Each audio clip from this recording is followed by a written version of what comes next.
Hey out there in television land, it's me, your host with the most, Bernard Bruhaha. Yes, back from hiatus and ready to party.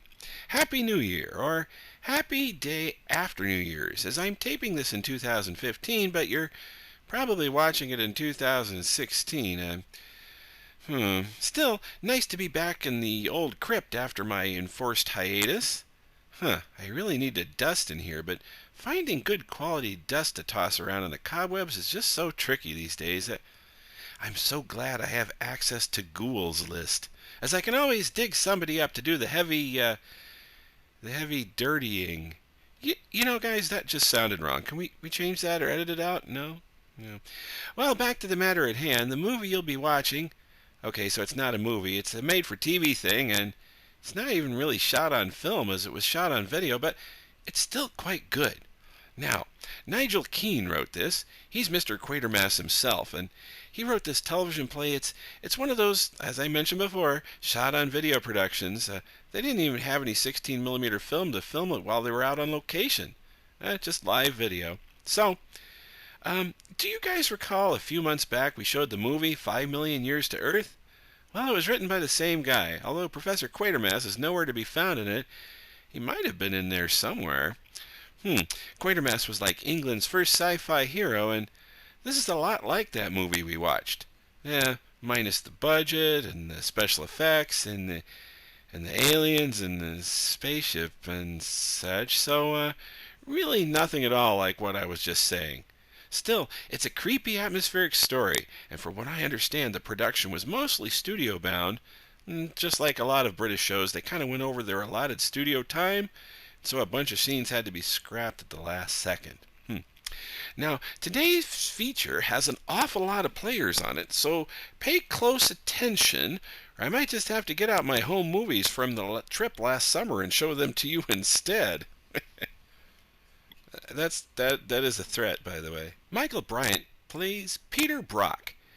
He was in a really odd movie once called The Mindbenders, which I've heard some good things about, but I really haven't seen. Hmm. That's an oddity, I know. A movie I haven't watched, or at least suffered through. However, tonight's film is not one of those you have to suffer through. It's a fascinating piece of science fiction with one pretty cool idea in it. Michael also played the voice of God in the Miracle Makers in 2000, which was his last role. And if you're keeping count of who's dead and who's alive, score one up to the non-living side, as he died in 2002. Jane Asher, seen here playing Jill Greeley and not hanging around with one of the Beatles, by comparison, is not dead. Yay!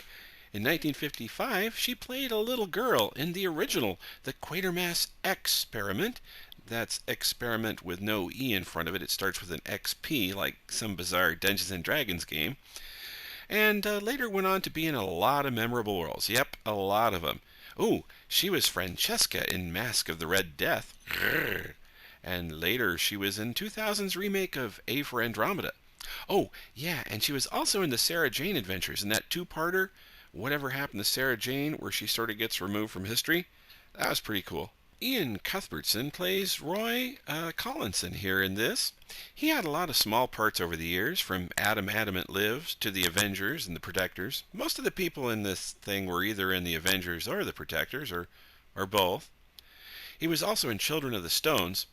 Oh, and he appeared on an episode of Survivors. That's Survivors with an S at the end, not like the island-based you're voted out sort of thing. And this wasn't the remake either they just did recently. This was the Terry Nation original. He was also in an episode of Ray Bradbury Theater, and his last role was in Gorillas in the Mist, where he was not playing one of the gorillas, by the way. As far as the body count goes up one higher, he passed away in 2009. Oh, and Doctor Who fans would probably recognize him as Garon in the Ribos Operation. That was one of Tom Baker's later episodes. Michael Bates here plays Eddie Holmes. Now, he was a guest star in one episode of The Saint, and in the 1967 version of Bedazzled, that's the one with Dudley Moore and Cook in it, he played Inspector Clark. And in the movie A Clockwork Orange, he was the chief guard. Oh, and he was also in Alfred Hitchcock's Frenzy. Body count goes one higher. He died in 1978. Reginald Marsh is playing Crenshaw. He had a small role in The Day the Earth Caught Fire, and it was also in an episode of Out of This World. That's another mostly lost British sci-fi anthology series. Oh, and of course, he had an appearance in The Avengers, and was also in an episode of The Saint, and then in The Persuaders, like most of these guys. Oh, and he played Andrew on The Good Neighbors. Body count goes a little higher. He died in 2001. Tom Chadbourne as Hargrave will be recognizable almost at once to Doctor Who fans, as he played Dugan, the guy who's following the Count, in City of Death, the Tom Baker classic. He was also in Out of the Unknown in one of the few surviving episodes, The Man in My Head. That's well worth watching. And of course, he was in an episode of The Protectors. Oh, and he played Michael in two of the later episodes of The Changes. That was a creepy kids show if there ever was one. In 1978, he'd appeared in an episode of Blake 7. He did a Tales of the Unexpected and a Hammer House of Mystery and Suspense.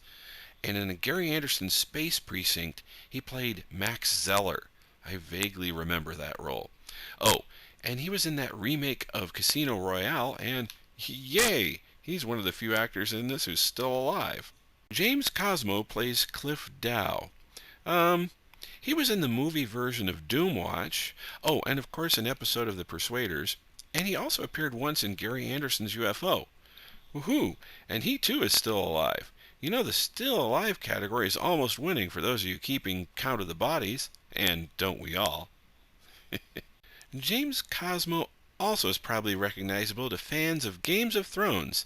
You might recognize him as Jeor Mormont from 2011 to 2013 on that show, which by the fact that he's not in it anymore, I surmise that his character may have gotten his head chopped off, or something chopped off, or maybe he was cut in two, or in twain. What has Mark Twain got to do with you being chopped in half on Game of Thrones anyway? I'm not sure. I don't really watch it myself. Neil Wilson, as usual, plays a law officer. In this instance, he's playing Sergeant Patterson. He really seemed typecast as the sergeant or Bobby or whatever it was they were called across the pond. In the 1953 TV version of the Quatermass Experiment, now that's spelled with an EX at the start for some reason, probably because that's the way it's spelled, he was, you guessed it, a policeman. Now, his career in science fiction and horror law enforcement continued in the movie The Cosmic Monster, where he played a policeman, and in an episode of The Avengers. Same deal, although he was in 3 other episodes of The Avengers playing other characters after that. He was also in the 3rd Doctor Who's very first outing playing Seeley. I don't really remember the character. Oh, and he was in Clockwork Orange as well.